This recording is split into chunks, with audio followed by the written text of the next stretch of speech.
Hello, everyone. Trying to get my microphone connected. Okay. All right. We made it.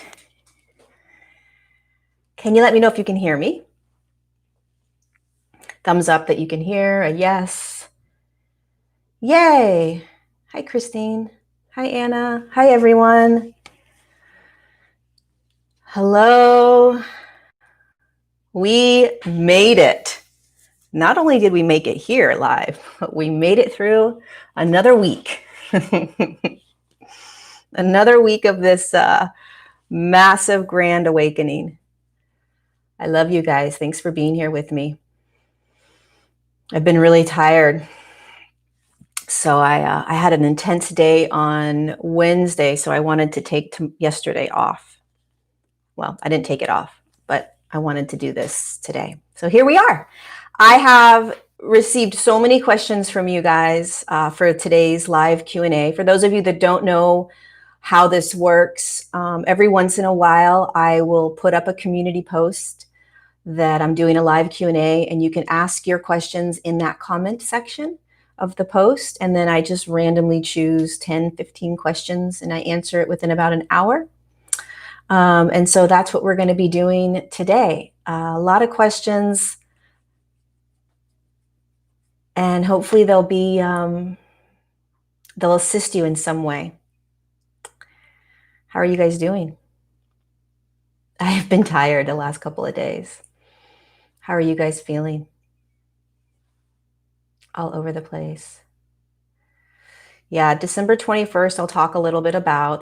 December 20th, I'll talk a little bit about. You know, before I begin, my guides do not give me, there's no predictions. My guides don't say this is what's going to happen. Never. So I can't predict what's going to happen. I can give you sort of an energetic, vibrational sort of pulse as to like what they're showing me in terms of energy, but there's no like, oh, this is what's going to happen, and this is what's going to happen, and this is what's going to happen. The reason they don't give me those kinds of things is like that, those like really detailed pieces of information, is because we are always jumping timelines or shifting timelines, the human collective. There's always new opportunities for us to move into a different frequency with different options and different outcomes, always. And so if we are capable of continuing to pull the human collective into higher states of consciousness, then what may have unraveled in December may not unravel anymore. It may be a little bit different. So it's a disservice for my guides to say, oh, this is what's coming. Oh, this is what the solar flare is going to look like, blah, blah, blah, right? So we'll talk a little bit about December. But I'm just going to get right into it. I'm just going to go. I'm going to just start. Thanks for taking the meditation. If you guys missed, I did a live quick 10-minute meditation yesterday. It's on YouTube. It's on my channel. Just gives you like a light bath, little energetic bath. Okay, so let's start. Let's begin. Let's start let's do the 21st. Okay, so Liz asked, what does the Galactic Federation of Light want us to know when we get closer to December 21st? So I'm going to give you sort of a vision of what the December could look like. So the human collective, I want you to visualize as like a large cloud of consciousness, okay? And there are all these different frequencies within that human collective. And what we are currently doing right now is we are taking these lower density consciousnesses, the consciousnesses that exist in a lower frequency, not bad, not good, just lower, like fear, greed, manipulation, control, those types of things. We are taking those collective consciousnesses that are in the large human collective, and we are literally dissolving or dismantling it. And how are we doing that? We're doing that by choosing to step out of the systems that hold that consciousness. And we are doing it also by holding ourselves in higher states of consciousness. So December, the end of December, is going to be a very powerful time for humanity. There is going to be a lot of light workers, way showers, star seeds, whatever you want to call it, a lot of us are going to be called to really stand up and shine our light in a way that we haven't done before.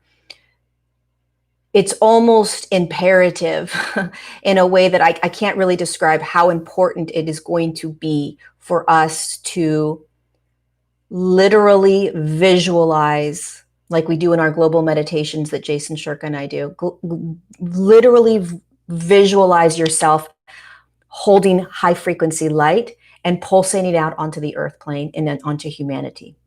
Because the consciousnesses that we're clearing, the lower frequency consciousnesses that are held within systems, governmental systems, environmental systems, political systems, corporate systems, right? These large systems that are in place, they're going to get louder. It's just part of the process of evolution and consciousness. These systems that are in these lower frequencies are going to get louder in December. And so it's going to feel like there's this heavy cloud or weight that's going to come down on us. And December 20th is a very pivotal day, very pivotal day. And so what is more important than like what's going to happen is there going to be some sort of solar flare? Are we going to catapult into a 5D field? You're not going anywhere. The human body is going to stay right where the human body is right now. You're not going to be lifted off and taken somewhere else. But what is extremely important, my guide said, was to really like almost cut everything else off on these, you know, like the 20th, 21st, 22nd, 23rd. Try to take away as many distractions as you can and focus on your light. Focus on the power of your light. Focus on prayer. Focus on meditation. This isn't something that's gonna happen outside of us, right? Will there be a solar flare? It's possible. Right? Will we have any impact? Will the solar flare have an impact on us? Perhaps, and perhaps not. What if it doesn't? You know, if we are depending upon something outside of us to shift us, then we are we're doing a disservice to who we are as beings of light. So we really want to start focusing on how you and I can assist this shift in every now moment, regardless of what may or may not come. If we are planning on something happening and shifting us, we're going to be really disappointed if that doesn't happen, right? So my guides give me very little information about some sort of solar flare that's happening. It may or may not happen. I do know that there's going to be a massive kind of battle of light and dark, not like an actual physical battle, an energetic battle. Okay. And so what you want to imagine is the dark energies are going to get louder and the light has to get louder. We have to start to understand how powerful our light is. And if you don't know yet, start to remember that your light within the body, within your physical body, is more powerful and potent than words and actions and behaviors. And it's really important, you guys, that we start to focus on that. So that's what they're showing me about December 20th, to 21st, 22nd, 23rd. Those are really powerful days. If you can do group meditations, do group meditations, do your own prayer and meditation throughout those days. Focus on your light, focus on your heart. Don't focus necessarily on the timeline of, you know, is it going to go black? Are we going to lose power? Are we going to lose, you know, our internet? Focus on, I'm here to be light. I'm here to dismantle this. I'm here to shift the human collective. Focus on the power of who you are, the role that you play. That's what you want to focus on. If you're focusing on these timelines of doomsday and holy shit preparation and all of this chaotic stuff that may or may not happen, then you're perpetuating it. You're like, oh yeah, I'm going to play in that timeline, right? Instead of saying, oh, wait a second, I'm a warrior of light. I'm a light worker. I'm a starseed. I'm a whatever, way shower, whatever words you want to use. It doesn't matter. But I'm here to show the way through my light. And eventually, all of us will start to really understand the power of the light within us, the power of that. Think about it. These consciousnesses that have been around for thousands of years are very intense, very low frequency. And what do they use? They use the energy of it. They use the energy of fear, which is a consciousness. They use the energy of control, right? They use these energies. So we need to combat it by using our energy, right? We need to use our frequency. We need to use our light. So I would pay attention to practicing in this now moment, opening that heart, the fourth energy center, pulsating out light in every now moment as much as you can, prayer and meditation as often as you can, until we get to this pivotal time in the middle to the end of December. Okay? So, and also pay attention to the timeline that you're focused on. That's really important right now, because we have the ability, and we already have, to shift the human collective's timeline.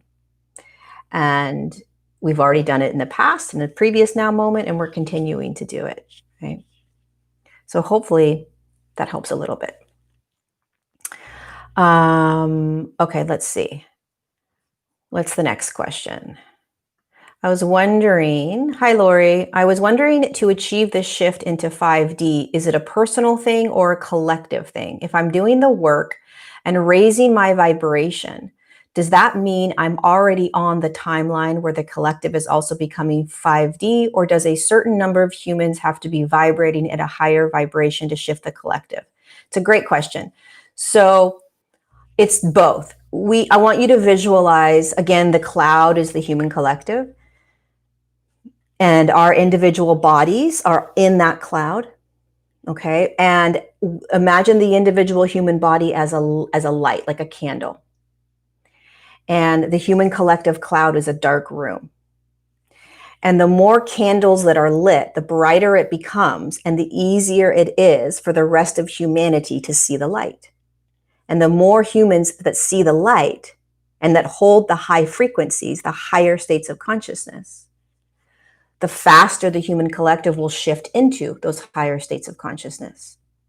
So you're doing the work in shifting the human collective by first stepping into these higher states of consciousness within yourself, lighting your own light up, lighting your candle, turning your candle on, turning your light on, and staying in higher states of consciousness as often as you can. And it has a ripple effect, right? Your light shining out from your physical form has a ripple effect, and it actually impacts other people that may not quite be awake yet. They start to tap into and feel this high frequency light coming from you, or the higher states of consciousness, regardless of whether you understand this or not, or whether you see it or not. Remember, this is energy. So you aren't necessarily going to see this shift happen, okay? But it's happening. So it starts with us individually as these little candle lights. And the more of us that wake up, the more candles are lit, the more light is in the collective, light being higher states of consciousness, which allows more humans to start to turn their lights on. And the more that we are in these higher states, there's a natural shift up. It's a natural progression that the candles start to pull the entire human collective into the higher realms, into the higher states. So it's a very natural, progressive state that happens. The evolution in consciousness is gradual, right? But it's also intense. Because as we turn on more of our light, and as the candles get brighter and brighter, it shines the light on what? It shines the light on the shadow, on the dark, on the consciousness that has been hidden behind the scenes, and we haven't necessarily been able to see it because our light hasn't been shining bright enough. And as soon as we start shining our light, stepping out of the matrix, choosing sovereignty, freedom, free will, truth, voice, safety, whatever we want to call it, right? We're stepping out of that matrix that has kept us dim, kept our light dim. Then we start to see everything that has been behind the scenes. And then it's like, holy cow, this is a shit show. What the hell, right? And then we got to courageously navigate it, continuing to stand in these higher states of consciousness over and over.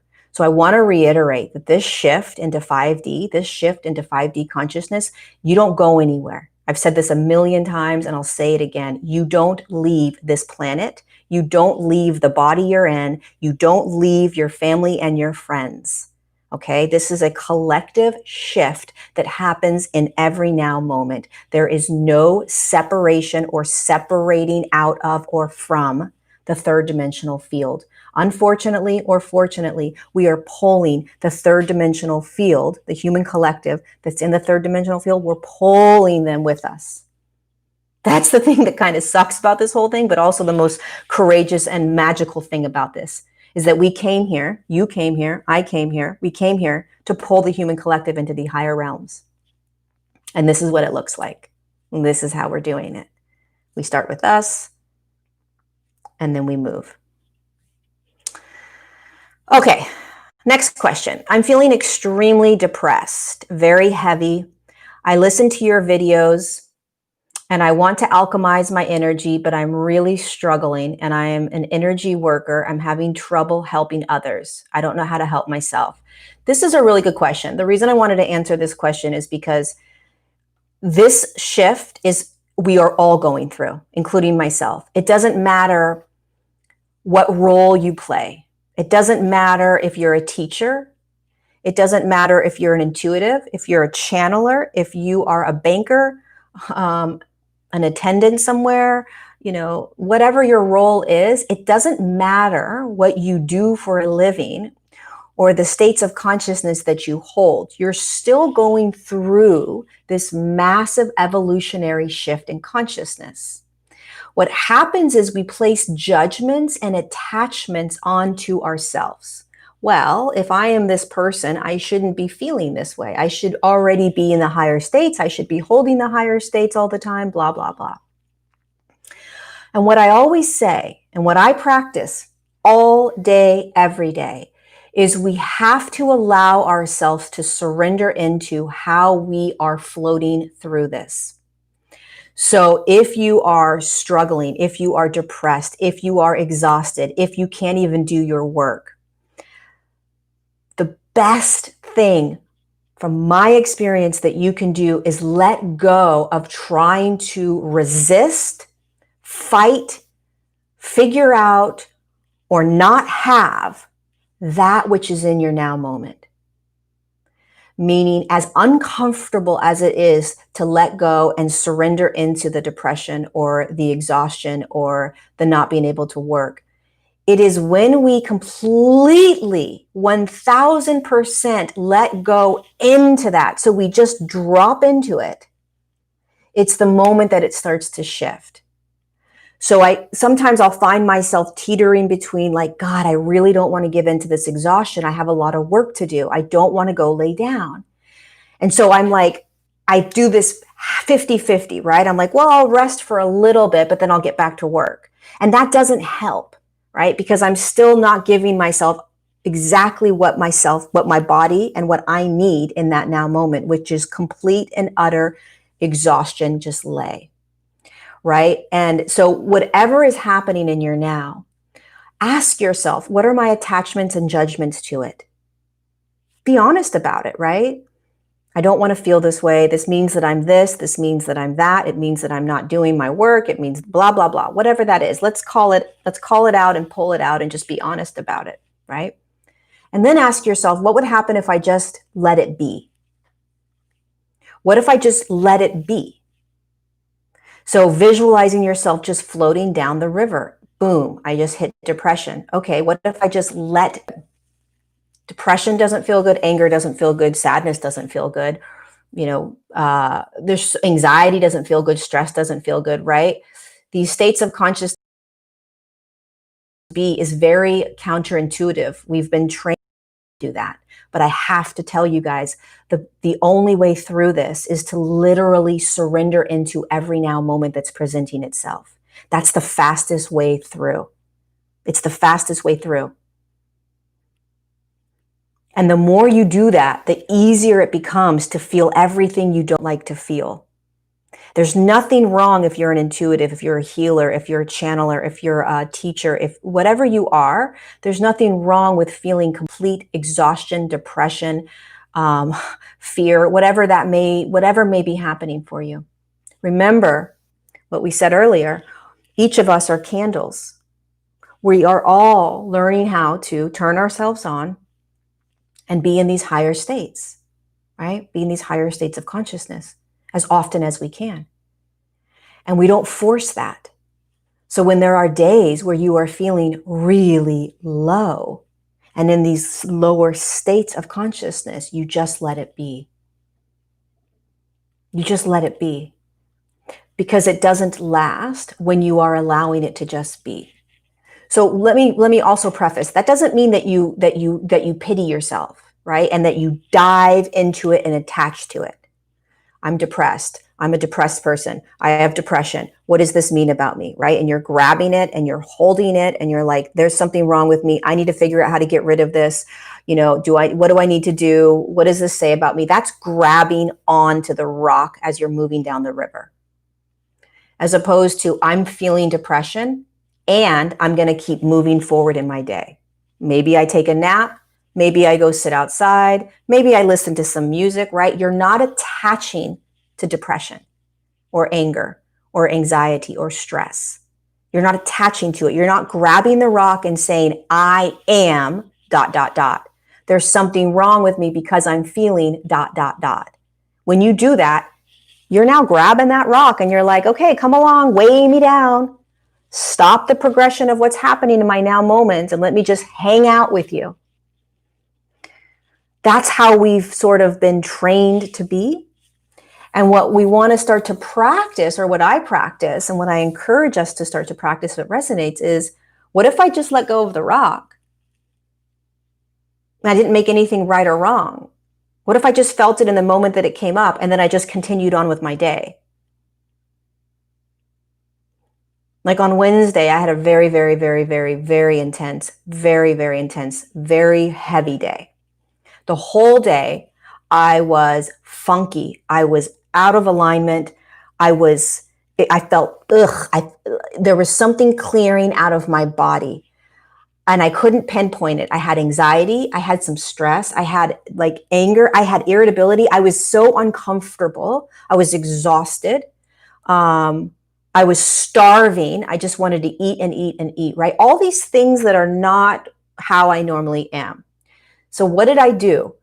I just kept moving in my now moment, doing whatever it was that I felt called to do, right? So I went and got food.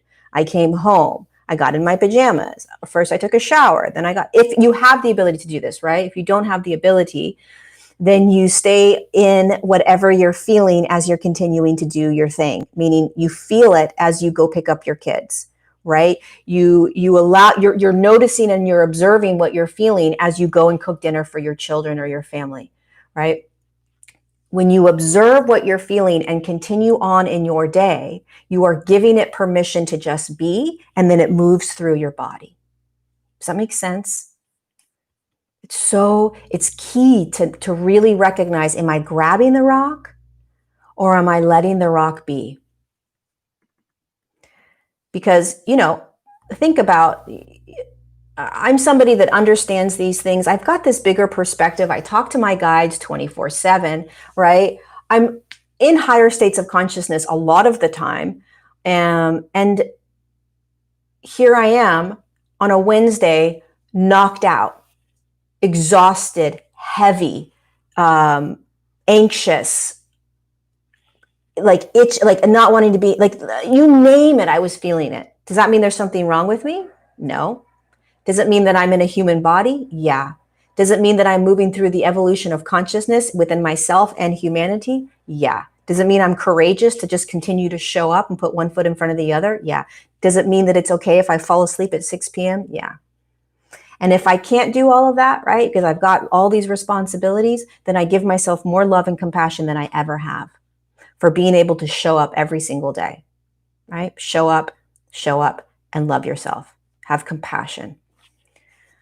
Okay, how can we activate our 12-strand DNA? So this is a natural progression. This is how I see it. This is how my guides give it to me. I know there's a lot of different ways of seeing the 12-strand DNA being activated. So we as physical bodies, we've been designed, this physical body that we're in right now was originally designed in a 5th dimensional frequency. and a fifth dimensional field. This body that we're in right now, this human body, actually existed millions of years ago in the 5D field, in a 5D Earth. And after millions of years of progressing down into lower states of consciousness, the human body reconfigured itself from the help of higher dimensional light beings to be in this very low third dimensional realm. In a third dimensional field, it is much more physical than in a 5D. And so the 12 strands of DNA were reconfigured and brought in to a 2-strand DNA. The third dimensional body was not capable of holding the 12 strands of DNA yet. And so as the physical third dimensional body begins to hold more and more light, what happens is the codes within us, the light codes and the cells, begin to open and activate. So as your body holds higher frequencies, the codes, the light codes in the cells within the body begin to open because your body can now hold more light. And so the 12 strands slowly begin to become available. It's a slow progression. So it's a natural progression, this whole evolution in consciousness, this whole shift, this whole ascension, it's natural. You can try as much as you want to try to control it, to try to make yourself go faster, to try to bring in more light, to try to open up and activate things. That's your ego, though. And your body is actually in charge of this ascension process, meaning your body is going to tell you what it can and cannot hold. Your body is going to tell you when it's ready to have more activation and when it's not. Your body is the one that's anchoring the light. Your body is the one that's assimilating the light. Your body is the one that's turning on those codes, not you. Not you. You being the ego. And when we can let that go, then we can surrender into trusting that the body knows exactly how to do this. And we're just in the ride, ready to go. Let's do this. And you let the body tell you, oh, we got some more activations. Oh, we got some more light codes that opened up. Oh, right. And it's like your hair growing. I love that analogy because that really is what it's like. Ascension is like your hair growing. It's just a very slow progression. And the reason it has to be slow is because your body will literally short circuit. Like it will fizzle out if there's too much light too quickly. Your 12 strands can't turn on instantaneously if your body isn't capable of holding the light of the 12 strands, right? So a lot of us don't quite understand really what is happening here and the power and potency of light and the fragility basically of the physicality of our body, right? We want it now, we want it fast, we want to elevate, we want to accelerate, we want all these things to happen. And it's like, that's all beautiful. Of course we do, but it has to happen in a progression where your body is capable of holding those high frequencies. So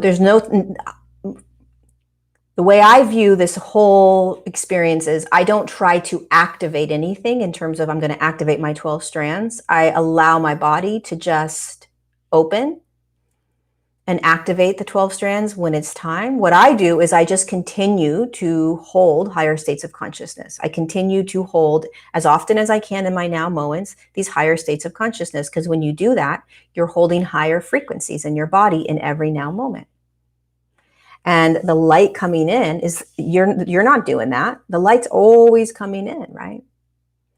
So you can receive activations, but again, your body is going to be the one that's going to say, okay, thanks for that activation. Now let me figure out what we're going to do with that, right? You can say, oh no, I want you to activate my third eye. And the body will be like, all right, well, let me see what's happening there. And the body will be like, okay, we can open it this much, right? We think we're in charge. It's the ego that wants to be in charge. And there is pieces here where it's like, well, you can try to intend and navigate this, and you can clear out things, but you also want to walk that fine line, because when you try to push or when you try to intend this ascension process, there's going to be more suffering and struggle when it doesn't happen, right? So you just want to pay attention to that. Okay, switching completely to a different subject. What's going to happen with the banking and investment sector? Should we all be buying gold and silver and platinum? Let's hope there is more fairness in wealth distribution to the masses. So I have not received specifics on how this financial collapse is going to happen. I can say that there is absolutely going to be another now moment. I don't know when, years, but there will be another now moment that the financial system that we have right now, we will not be in. It's the same with the educational system. It's the same with the political system, the scientific system, our entertainment systems. These systems are going to be very different as we start and continue to shift the human collective into higher states of consciousness. These are very old, outdated ways of being, but they're our current now. When will this happen? I have no idea. No idea. But it's an absolute that it will happen. What I always preface about these things is, if you are trying to focus on a future timeline that hasn't arrived now for the sole purpose of preparation, it's almost like you're playing in some sort of fantasy realm that may or may not happen, and you're trying to create some sort of reality in the now moment that isn't in your now moment, and that may never be in your now moment, but you're spinning your wheels trying to create a reality based on some now moment in the future that's fantasy that may never happen.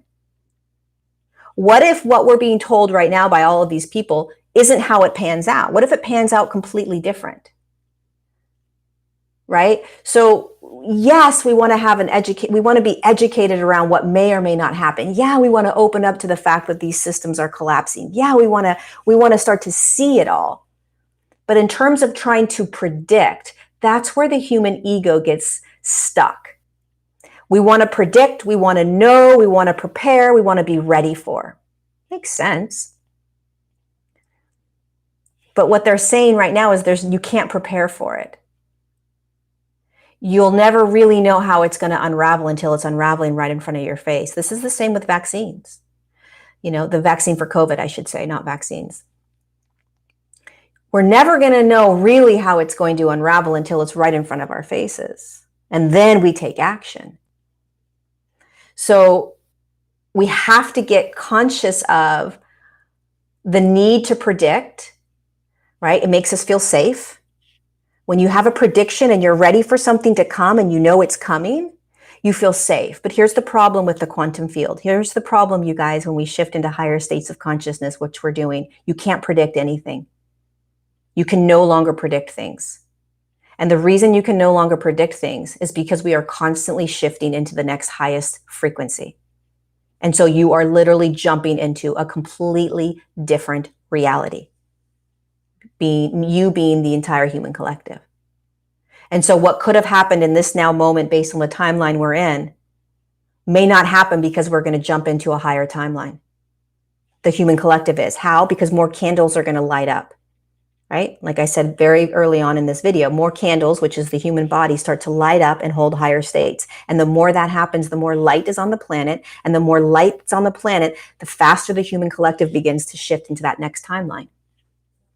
And so are these systems collapsing? 1,000% they're collapsing. How are they going to collapse? Not quite sure. It depends on how fast we're able to continue to hold these higher states. Meaning, if we're able to continue to shift pretty quickly, the whole human collective, it won't be the Band-Aid will come off faster, right? If we get caught up and play in the lower timelines and in these really intense systems that are trying to stay in control and is trying to continue to create fear and anxiety and worry and stress on us, the Band-Aid's going to be a lot slower. So it's up to us. It's up to you and I, right? So my guides do not say, oh yeah, this is how it's going to happen. This is how it's going to play out. And this is what you want to do. It's an absolute disservice. But we will not have physical money in another now moment. We won't have the same system of money at all. And when you step into a fifth dimensional field, when all of us have eventually are standing in 5D bodies in a 5D field, which God knows how long that will take, there's no money at all. There's no money exchange. The financial system doesn't even make sense. It doesn't make sense. It's an energy exchange.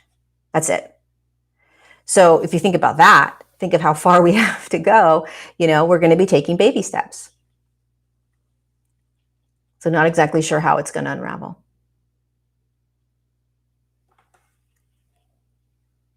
Okay. I also want to preface that this is just, and you guys know this if you follow me, this is just information that comes in for me. This doesn't have to be your truth, right? So I just want to preface this, that my truth and my information and my messages, that's all it is. It's just mine, right? If it resonates, awesome. And if it doesn't, awesome. There are an infinite amount of sort of messages, guidance, information that's coming in right now from a lot of different people, a lot of different teachers, a lot of different outlets, right? It's confusing. Who do I believe? People are saying different things. It's not about this person is right and this person is wrong. It's about that resonates with me and that doesn't, and that's it. And somebody I love, pieces of their information resonate and other things they say don't resonate, right? It doesn't have to be black or white. It's okay to be in the gray with information and with truth and with resonance. Meaning, if you have a teacher that you follow and you love so many things, but then all of a sudden they say something and you're like, oh my God, that doesn't resonate with me. Okay. You're going to throw out everything else, or are you going to say, this doesn't resonate, I'm not listening to this, next, right? It's not a black and white. And no one's truth has to be your truth. No one's truth is the absolute truth. None. Because none of us really know, unless we are floating in those UFO spacecraft. And even then, do we really know? I don't think so. I don't think we really know until we actually exit out of the physical body. Truly. Okay, my question is as follows. You often explain how crucial it is not to judge others for their truths. Oh, how funny. Goes right into this question, which I totally get. However, how do we deal with it the other way around? How can we best respond when we are being judged and attacked for our choices and our truths by others? Okay, so a lot of us are starting to speak up. We're starting to speak our truth. We feel it's important. We feel it's necessary, right? This is part of sovereignty. This is my resonance and this is my truth. And what happens when we do that is it's a frequency that goes out and it taps into other human bodies and their frequency, and they get triggered. We've been triggered, right? We get triggered by people and they get triggered by us. And so what you're experiencing when you have people come at you, when you speak your truth, is that they're being triggered for whatever reason. And when you speak truth, you have to allow, or you start to practice this, you allow the other individual to have their reaction and their response. You're not responsible for how they respond or react. You're not here to coddle them, placate them, assist them in softening to your truth. Softening your voice so that they're comfortable with your truth, not speaking your truth so they don't get upset, right? These are all things that we've done in the past. These are all things that we do now. It's all part of being human. But what we are starting to do more and more, a lot of us, is just speak our truth no matter what. And because there is so much happening, there's such a divide out there, people are really sensitive and really triggered right now. So what I do when I get kickback, when I get people yelling at me, belittling me, name calling, arguing, whatever it is that they're going to be doing, I get it all day long. If I read the comment, I will recognize that they don't agree. That's it. When you try to argue with them or have a discussion and try to change how they're feeling or prove your point, you're just perpetuating two frequencies that aren't on the same wavelength. It's a waste of energy for me, right? So let's say it's your father and it's you, and your dad's talking about something. You're like, yeah, I don't believe that. I believe this, this, this. And he's like, that's ridiculous. You're going to go to hell. You're this and that. And you're like, oh my God. One of the best things to do to sort of dissolve this is to be like, we have two differing opinions. We have two different truths. Both truths are okay. Both truths can be okay. This person's going to freak out when you say that. They're going to be like, that's ridiculous, right? They're not going to be okay with that. The more we can say to each person that doesn't agree with us, both truths are okay. When you are in a unified field, you hold different truths. But you hold different truths together, side by side. And I don't need to defend my truth. I can be in my truth. I can hold my truth. I can speak my truth. And I'm going to allow you to as well. I'm going to allow you to have your truth. You're going to allow me to have my truth. And if you don't allow me to have my truth, I'm going to have my truth anyways. I prefer not to have this combative, energetic war. So what would I recommend if you're getting this kickback? This is my truth. That's your truth. This is my truth. That's your truth. We can both have differing truths. We have to learn this, you guys. It's called the quantum field. There is no one truth other than we all came from source, right? Otherwise, all truths are available. All truths are okay. This is very hard for people to hold. Very hard for people to hold this. Very hard. Could be one of the hardest things, which is okay. But we're practicing it. Why? Because we are starting to move into the quantum field. We're starting to step into higher states of consciousness. And when you move into higher states of consciousness, you do not finger point. You do not tell someone they're wrong. You allow them to be the free-willed being that they are. They're creating their reality. You let them create their reality. You let them hold whatever they're going to hold to create whatever they're going to create in their now moment. You are not in charge of them. You do not get to dictate their truths. Hard for us, but that's how this quantum field works. So it's baby steps, right? If someone's coming at you, just be like, hey, it's my truth, not your truth. Cool. We can either coexist together or we can not coexist together. Practice that, see what happens. How can I stay out of the dark agendas as much as possible? Example, if I don't want to participate in their vaccinations and testing programs, but I'm forced to because I want to keep my job. I think this is a great question. Dark agendas being systems that are in place that are holding consciousnesses based on fear, manipulation, control, greed, power. And what these systems do is they allow us to feel stress, anxiety, worry, fear, disempowerment, anxiety. I'm not safe. I don't have free will. Right? So just think about all the systems that are in place and start to feel into how are they making you feel? Do they make you feel like you don't have a choice, that you're not safe, right? That you are disempowered, stress, worry, fear, anxiety, right? These are the systems that we're dismantling. So what do you do when and if you find yourself in a situation where you are having to do something that you don't want to do, right? Maybe there will come a time where you will have to take a vaccine for COVID in order to keep your job. This is where sovereignty comes into place, and this is where Nelson Mandela comes into mind. This transition that we're doing, you guys, is not going to be easy for everyone, okay? I'm not going to sugarcoat this. I don't know what's coming. My guides are not telling me the exact specifics of what's coming with the vaccines. There are timelines where the vaccines are mandated. There are timelines where the vaccine is not mandated. There are countries that will be mandated with the vaccine. There are countries that will not. Fortunately or unfortunately, we have to go through this. And we are going to go through this together. We're not going through this alone. But what we are learning is how to be sovereign as we navigate this. And what does that mean? And why do I bring up Nelson Mandela? Nelson Mandela was in prison, like you guys know, for how many years? 40-something years?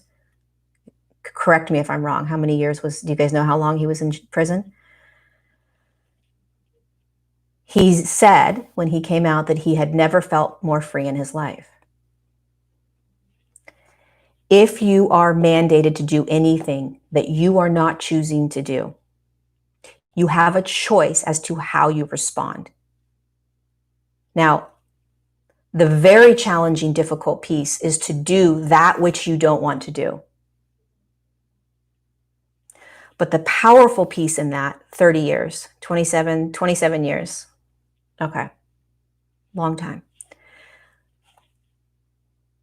It's going to feel uncomfortable, let's say, if all of a sudden you are being required to take a vaccine for COVID in order to work, but you need your job, right? Well, there's choices. You could be like, well, I'm going to go get another job. That might not be really the smartest thing to do, right? And you're like, okay, I'm going to take the vaccine. And you're like, okay, I'm going to remember that I'm in light and that, the vaccine isn't going to do any harm. And you can start to do these practices that I'll teach later on if the vaccine becomes mandated. I'm not going to talk about it until it's actually in my now moment. But there are practices that we can do where the vaccine actually won't have a physical impact on our physical bodies. Then you have the choice of how you react and respond to it, right? You can remember that you're sovereign. You can remember that this is a now moment. You can choose to either allow it to disrupt you and to ruin your experience, or you can say, this is what is happening. This is in this now moment. This is what I'm going through. This is what I'm experiencing. And I know that deep within me, I'm a being of light. I know that deep within me, I am safe and sovereign. I know deep within me, I am a spark of light from source. I know deep within me that I am shifting an entire human collective. I know deep within me that this is what is in front of me in my now. And if I fight against it, I'm creating more struggle and suffering. If Nelson Mandela continued to fight the fact that he was in jail, in prison, every single day, he would have been suffering every single day. Instead, he went within and he found peace and he found light and he found love and he felt free. I'm not saying this is easy. I'm not saying that we're all going to have to learn this or do this, but I am saying pay attention if you find yourself in this now moment where you're being now in a place where, oh shit, I am now being forced into something that I don't want to be in. And now I have to go inward. I can either fight against the system and push and fight, still mandated, or I can go in and I can shine out. And I can remember that this is a now moment that will pass. And I can remember that this is what it means to shift an entire human collective. And I can have the emotions around it. You want to watch how you are responding. Somebody else asked a question of, do I stand up and physically fight off this experience that may happen, or do I surrender into it? It's up to you, but what energetically feels better? Fighting and physically having an altercation that's eventually going to just find yourself back in the mandated experience, right? Or just allowing this experience to unravel, and what is it that it's here to teach me? What am I here to learn? There's a lot of fear. I get it. There's a lot of anxiety and stress about what's to come. Here's what I do want to say about this whole COVID vaccine. Can you stay present? What are you preparing for? What are you preparing for right now? If your country gets mandated for the vaccine, what does preparation have to do with any of it? So what I'm saying is, and the reason my guides don't ever talk to me about the vaccines, they never are like, oh, remind them about how to deal with the vaccine. They don't talk about anything that's not in the now. They just don't. Stay focused on the now. Stay focused on the timeline that mandated vaccines aren't going to come into your country. What if they don't? What if we have the power to shift a mandate that everyone is so eagerly trying to anticipate? When you anticipate an event happening, you're standing and focusing on that timeline. What if you focused on a timeline where you were walking down a path and there was no mandate? That seems stupid, Lorie. That seems irresponsible, Lorie. That seems blah, blah, blah. Okay. And what if it works? It's just a thought. It's just something to think about. It's just something to think about. It's really hard to teach this because a lot of people don't believe that our light can literally shift an entire timeline. People don't believe that when we focus on non-mandated lives, that that's possible. But it is. It is. That's what we're learning. But the powers that be, these energetic forces, these systems that are in place, fear is so powerful. It's an illusion of power, which makes us feel like our light isn't powerful. Well, I can't shine my light on that. I can't choose a different reality. I can't switch the human collective out of that mandated timeline. Yes, you can. You think you can't because you're being inundated with that fear. And the power of fear is that it tells you that you don't have choice, that you don't have free will, that you're not safe, that you're not sovereign. That's what fear does. It literally shackles you. It makes you believe things that aren't true.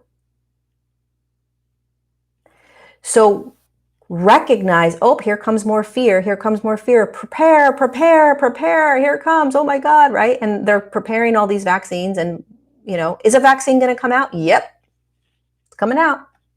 How are we going to navigate it? Not sure. Is it going to be mandated? Not sure. But let's focus on a timeline that's for our highest good. Why not? Let's practice. This is a practice round for us, believe it or not. This is practice. Meaning, let's practice trying to focus on a timeline where the mandated vaccines don't work. Maybe it'll work, maybe it won't. I don't know. I've never done this before. I'm right there with you. But maybe it'll work. What if it does? Then we're like, holy shit, we actually did this. So that the next time we have something coming, we're like, oh wait, we shifted that timeline. Let's keep shifting. Let's keep shifting. Let's keep doing this. Let's keep moving the human collective forward. And we won't get caught in these dark systems that are pulling us back, trying to keep us in this lower state of consciousness. I'm not saying people are doing this. I'm not saying, this person's doing it and this person. I'm saying a system of consciousness is doing it, called fear, manipulation, control, power, greed. I can go on and on and on and on and on.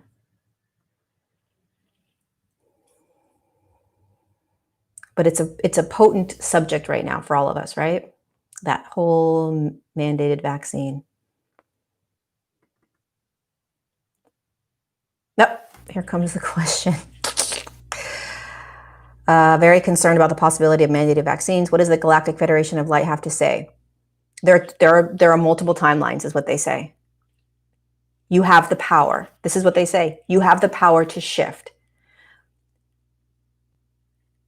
It's going to take a lot of light to shift these timelines, though. It's going to take a lot of light.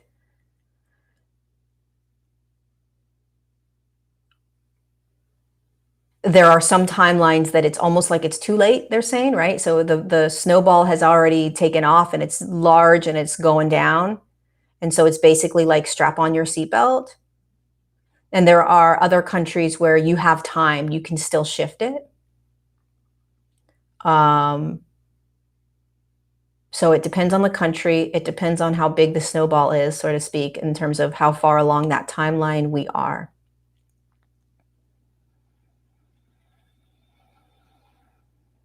There's a lot of information they want me to share when and if we are presented with mandated vaccines. And I will absolutely be showing up and showing us how to get through it if that's a reality for us, but not until then.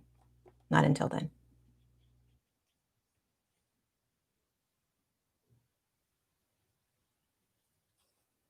Okay, let's see. Let's do a different question. There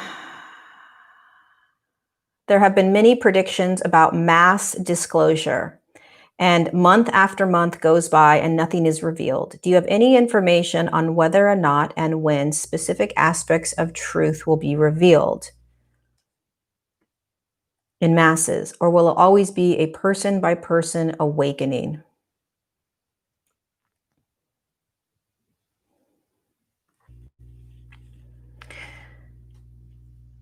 There is mass disclosure occurring right now. It's a matter of whether or not the individual human is ready to see it. It's all based on frequency. So if the human body is vibrating at a frequency that is ready to see that which is being dismantled and coming out from behind the shadows, disclosure will begin for them. Disclosure is happening right now with many different systems. But it's very challenging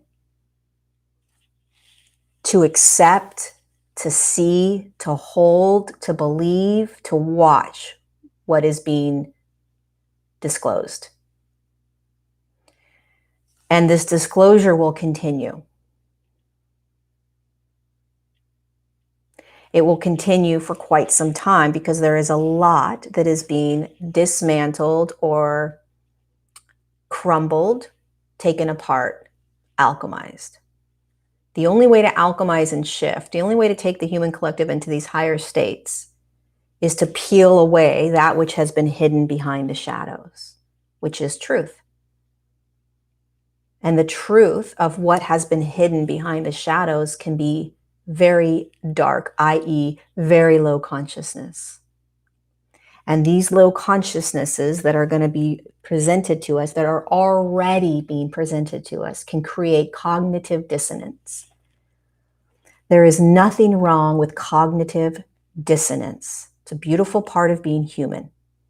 It's a defense mechanism, i.e., information and truth and proof is given to the human, and it is such a incomprehensible truth. You can't comprehend it, that you choose to not believe it, even though it is directly in front of your face. That's a defense mechanism, and it's a beautiful one. And many humans are going to have that for quite some time. We have to allow that to be okay. We have to.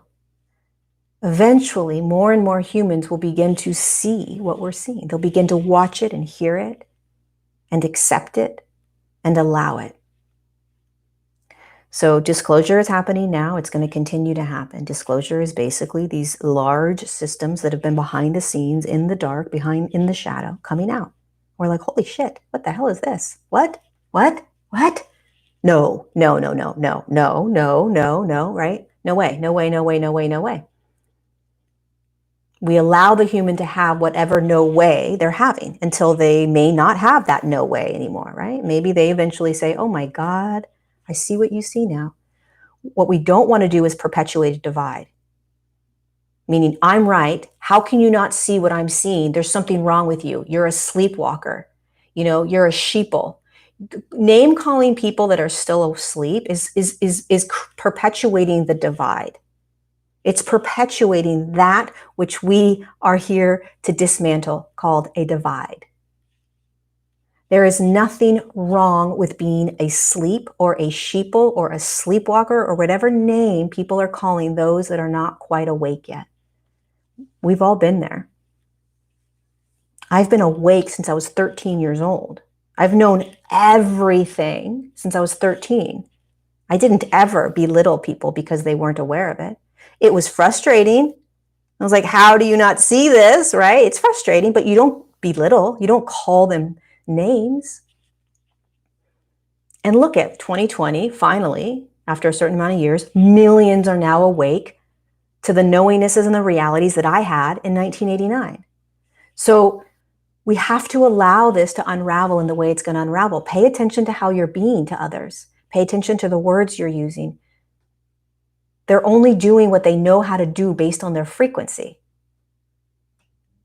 And just because you're awake and you have all this knowledge, the way you shift them and the human collective is you stay in your high state of consciousness as often as you can. Belittling, name calling, telling them they're wrong, these types of things move you into divide, which is a lower state of consciousness. You want to shift the human collective, you want to wake them up.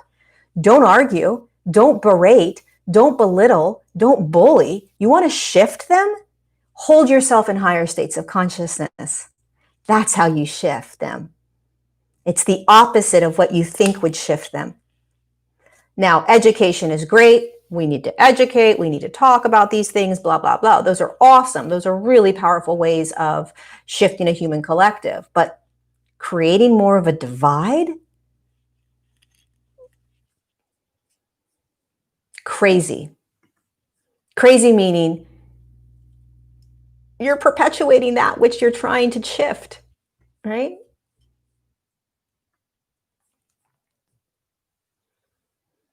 Okay, it's been an hour. I cannot believe it's already been an hour. Oh, okay. Let's do a couple more. Let's see. I should have my glasses. If the systems put in place to control us are being dismantled as we raise our consciousness and shift into 5D, political, such as our political, economic, blah, blah, blah, what will be replacing them? It's hard to tell what will be replacing them. I don't know until we get there. I'm not exactly sure how it's going to look. There's stages or phases of it. It's hard to tell. Do you believe that as light workers, we need to be doing certain things to help the ascension, like meditating, focusing on our energies to help the collective, etc.? Is our help really needed for the ascension process, or does it just happen to its own regardless? Okay.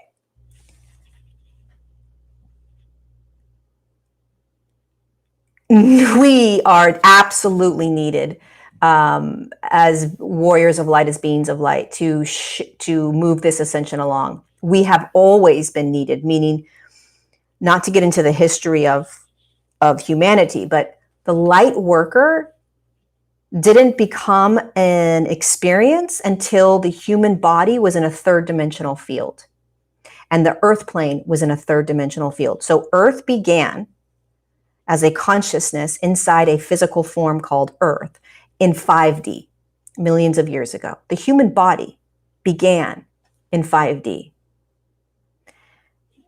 This is my truth. This is what I was been given. You don't have to believe it. When we shifted down after millions of years, the earth never intended to shift down to 3D. The human body was never meant to be in 3D. The earth was never meant to be in 3D.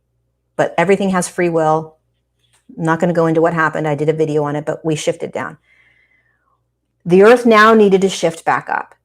Humanity now needed to shift back up. And that is when the light worker, that we call the light worker, came into effect. Hey, we now need physical bodies to assist in holding higher frequencies of light to pull humanity and the earth back into higher states of consciousness.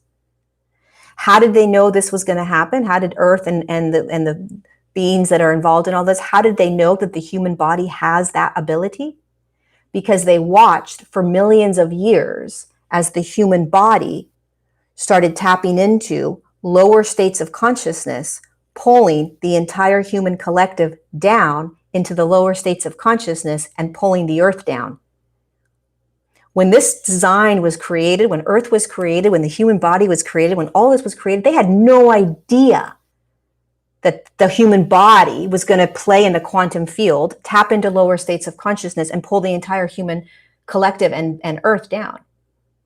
Right? This is what happened with Atlantis. This is what happened with Lemuria and all the other continents that were around at that time. So the light worker, the way shower, the starseed, these names are here for the sole purpose of shifting the collective back up. So yeah, you're really important. Your light is very important. Very important. And standing in higher states of consciousness is very important. Because the more you stand in those higher states of consciousness, the brighter your candle is on that earth plane. So how can you do that? You tell me, right? What makes you feel good? Feeling good is being in a higher state of consciousness. Feeling peaceful, higher state of consciousness. Feeling calm, higher state of consciousness. Feeling present, higher state of consciousness. Feeling empathy and compassion, higher state of consciousness. Being able to hold somebody else's opinion, higher state of consciousness. Hold someone else's truth, higher state of consciousness. So what do you need? Do you need more sleep? Do you need exercise? Do you need good music? Do you need to go outside more? Do you need to go for walks? Do you need to hang out with animals more? Do you need to meditate more? Do you need to hang out with different people, right? Like, what do you specifically need? There is no format for it. Like, oh, you got to do this, and then you got to do this, and then you got to do this. It's unique. It's specific to you and your physical body, right? But you are absolutely needed. You are here to do this. You're here to shine your light. Literally. You're here to hold the higher states of consciousness. You're here to walk the human collective into these higher realms and into this higher state, into the 5D field. So yeah, we're working right now, right? We're working. We're doing our job.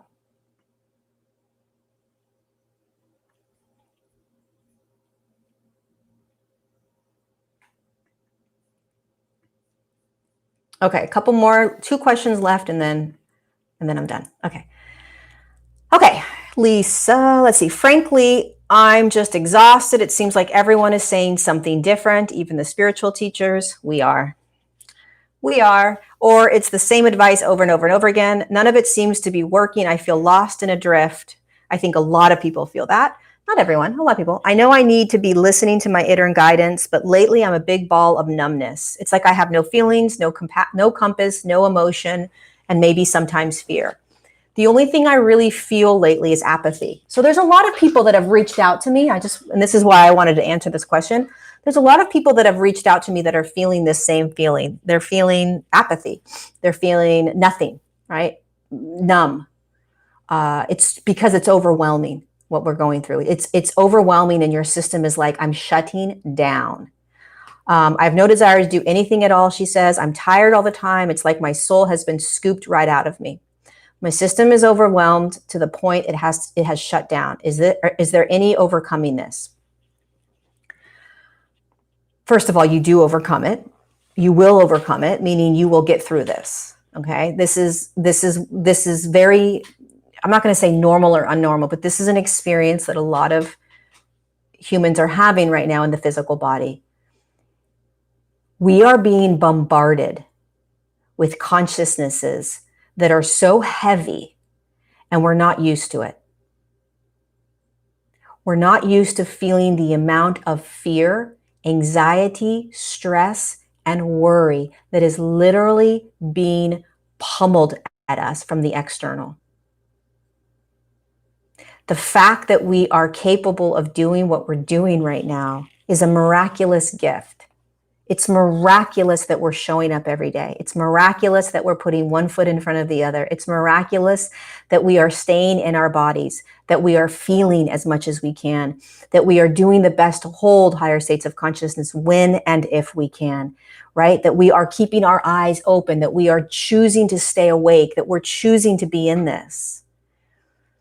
Apathy, numbness, I'm done. That is very normal to feel.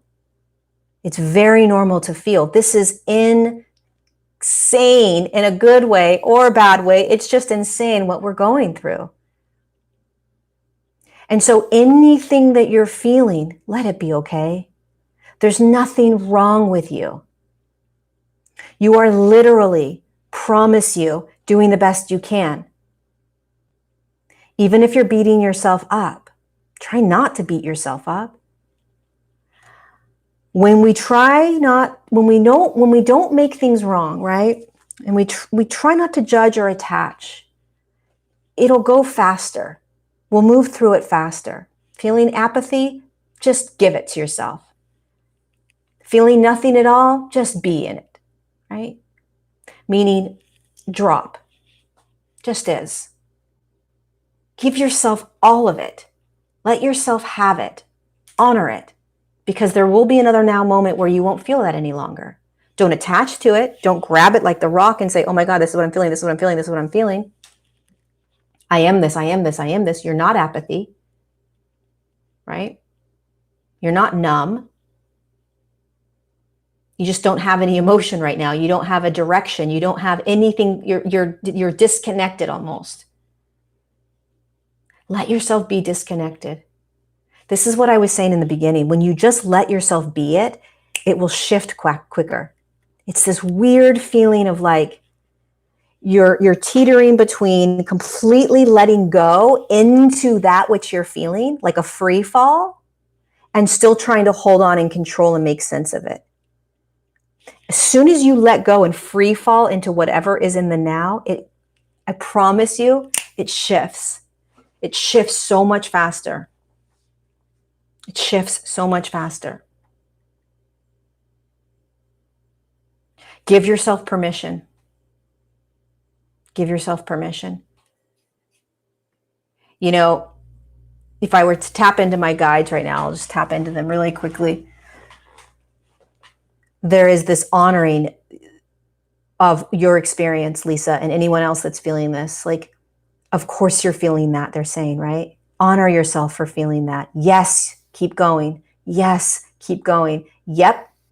Yep. What else are you feeling? Yep. What else are you feeling? Yep. That's how they are, right? Like, that's the perspective they have. Oh, you're angry? Yep. Oh, you're numb? Yep. Oh, you have no emotion? Yep. Right. There's no attachment to it. Yep. Keep going. You're amazing. You're courageous. You're a rock star. Look at you in that physical body. Wow, you're freaking courageous. Yep. You're feeling that? Oh, yeah. You're disconnected. Oh, you have no compass. Oh, yep. Keep going. Keep going. Keep going. That's what they say. We love you. You are loved. Thank you for volunteering. Thank you for being in the physical body. Yep, that's what you're feeling. Yep, we see it. Yep, keep going. Don't stick to it. Don't make it who you are. Don't make it right. Don't make it wrong. Just make it part of your human journey. And remember how courageous you are. Remember how courageous you are for choosing to be in the physical body, whether you remember that choice or not. You chose it. You chose it because you loved humanity enough to come down and to shift the human collective. You chose to come down and be in the human body and go through everything you're going through because, believe it or not, you loved the human collective and the earth plane that much. Now you're here in some sort of crazy simulation, physicality, shift in consciousness, numbed out a little bit, not able to remember who you are, feeling like you're like in a freaking God knows what kind of monster scary movie. You're like, what the freak did I choose this for? Yep. Keep going. Love yourself more. Have compassion for your human journey. Remember that this is just a now moment. Let it all be okay. What if it was just all okay? What if it was all okay? What if apathy, what if you got a standing ovation for feeling apathy?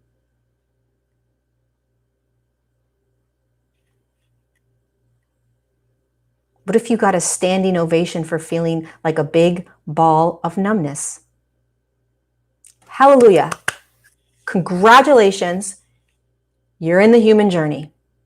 We know it doesn't feel good. We know you'd prefer to not feel that big ball of numbness. But guess what? In this now moment, that's what you're feeling. Let it be okay. Surrender to it. Let it just be.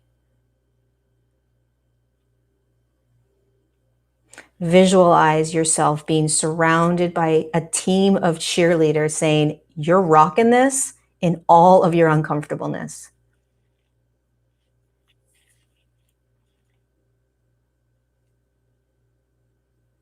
Whatever you're going through is what you need to go through in order to navigate this crazy shift. Let it be okay if you can. Okay, so we're going to do one more, and this is about the children. How is this effect transitioning from 3D to 5D having on our kids? I have 2.5-year-old and a 7-year-old. We live in New Zealand. We love your videos. Could you reply to this email if you're able to answer this question? So I get a lot of questions about children right now and adolescents and what's their role and how can we assist them? So there is a spectrum of how children are navigating it, just like there is a spectrum of how we are navigating this. There are children that are wide awake. They are holding very high frequency light in their body. They have a very difficult time perhaps being in this world. Things don't make sense. They have understandings and awarenesses that most kids don't have. They get bullied and picked on. They feel invisible. There's a lot of experiences like that. There's children that are holding high frequency light but are asleep, meaning they are just doing their everyday thing, playing like a normal kid plays, waiting until the moment that they snap and wake up. There are adolescents that are very much struggling right now, holding very high frequencies of light, being diagnosed with all of these different mental disorders, when actually it's just that they're holding very high frequency light in their body. And they're having a very difficult time staying in the physicality. A lot of suicide, right? A lot of wanting to check out. The beings of light that have incarnated in the last 20 years are some of the most potent and powerful light workers that we have on the earth plane. Because they are holding more light than any of us are holding right now. What do I mean by that? The physical body doesn't hold, so you're a consciousness, you're a light being, maybe an angelic being, maybe a Palladian, I don't care what you call yourself. You're something other than physical. You're a light, you're consciousness. And when you moved in and incarnated into the human body, you could only bring a small percentage of your light. Why is that? Because the body is so dense, it could not hold all of your light. So there's only an aspect that is in the body, an aspect of you, a percentage. And for most of us, it's between 6 and 9%. If you are a starseed, it's about 9 to 12%, 13%, maybe 14% now. If you have incarnated in the last 20 years, you're holding most likely 10 to 14% light. I'm probably holding 8%, 7 to 8%, right? That's a lot of light to be holding in the body. They incarnated in order to anchor in very high frequency light and to be able to assist the human when they are in the higher states of consciousness. They have information, they have knowledge, they have gifts, they have abilities, they have knowingnesses that many of us don't have, can't access, and won't have an access. It's innate within them. It gets activated. It gets open just like this. They know things. They have abilities. All of this stuff is just, they don't have to learn any of it. The downfall is that some of them have incarnated into families where the parents aren't awake, aren't aware, and aren't supporting them. So they shut down. There are kids that are in that space and they're being supported by families like yourselves that are awake and doing everything you can to guide them and to help them through this. But if you imagine that much light in their body, it is like freaking, that's a lot of energy. That is a lot of frequency. That's a lot of, you call yourself an empath. Think of having all that light, that vibration all the time. It's overload. Everything's overload. It's hard to regulate things. And you sure as heck don't understand any of what's going on. Like, why is there even a system of school like this? Why is there a government system like this? Why is there a family structure like this? Why are there, they're questioning everything. Nothing makes sense to them because they are beyond it. If you have children or adolescents that are starseeds, that are holding really high, call them rainbow children, call them whatever name you want to call them, the name doesn't matter. If you know you have kids that are holding high frequencies of light here to assist, one of the best things that we can do is listen and support and honor them. Encourage them, just like your guides would honor, support, listen, and encourage you. You don't want to prod. You don't want to poke. You don't want to convince. You don't want to try and shift them. You don't want to force. You want to just support. You want to just listen. You want to just love. You want to honor. You want to encourage.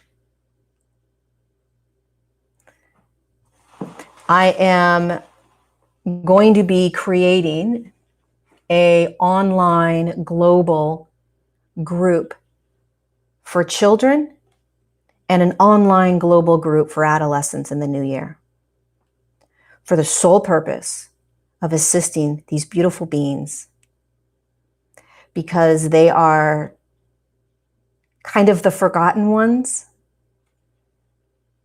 and they need assistance. They need help navigating this.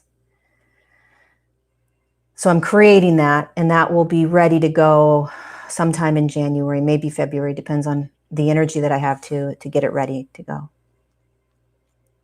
But if you have kids that are struggling, that are having a difficult time, just listen to them. Support them. Remind them of who they are. Talk to them. What kind of dreams do you have? Do you see beings around you? Right? What do you do when you get picked on? Or what do you hear in your head? Do you ever talk to angels? Make it normal. Make all of this normal to them. A 5-year-old can handle any of this. They already are. They just aren't telling you, perhaps. Make it normal. As soon as you normalize all of this and stop trying to make it seem like they're too young to understand, they're not too young to understand what's happening. Speak to them like they're a being of light, not a child.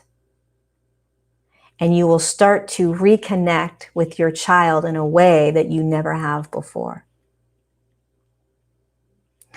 One of the things that we do as parents, I think, I'm not a parent, but I think one of the things we do is we don't think that the child has the capacity to understand, perhaps. And I'm going to tell you right now, if you've got a starseed, a rainbow child, an indigo, if you've got a child that is holding high frequency light, they know a lot more than you do. I have a Patreon community.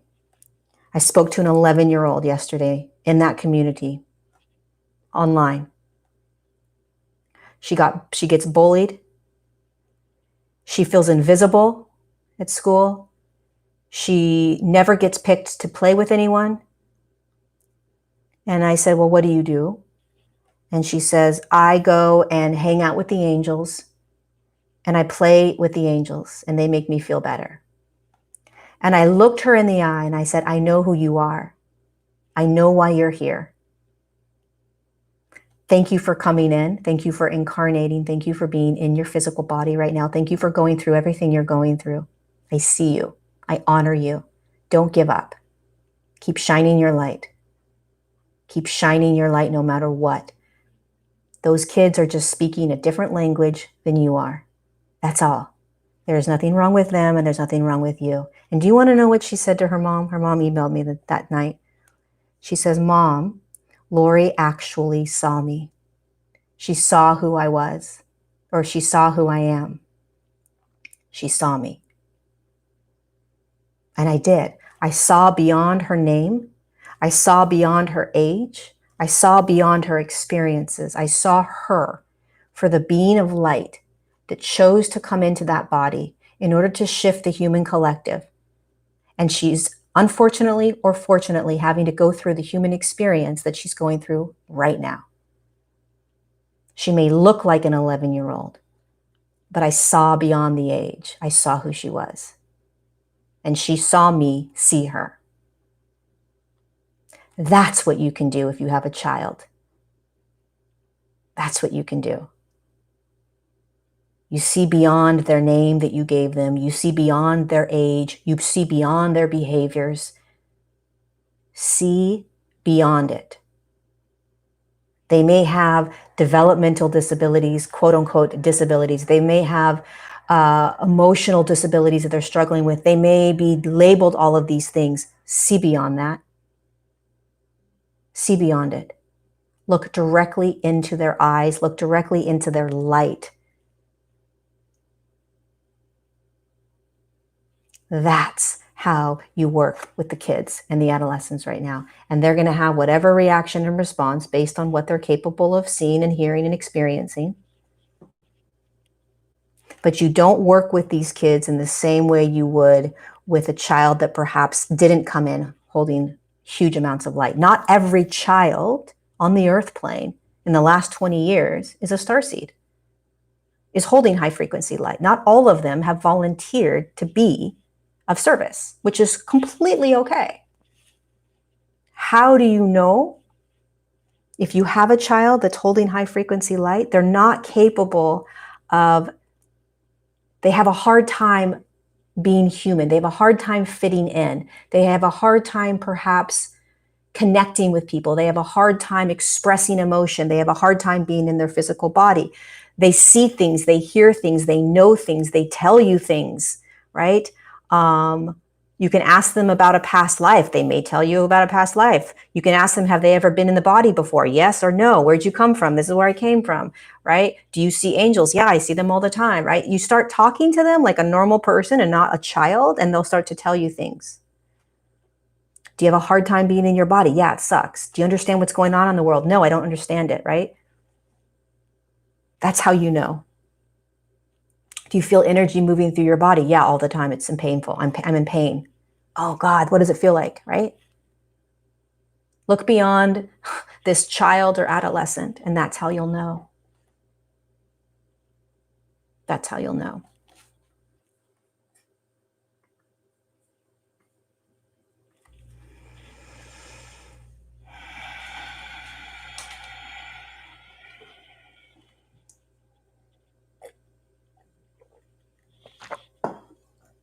Okay, we did it. We're done. Hour and a half.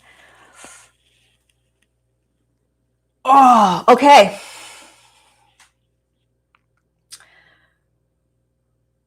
I love you guys. Thanks for being here with me.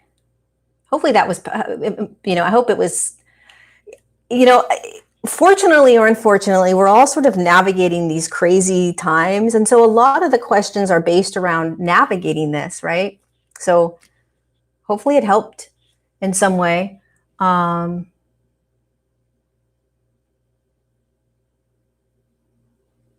be showing up live as much as I can. I do have my Patreon community. A lot of you guys are already there.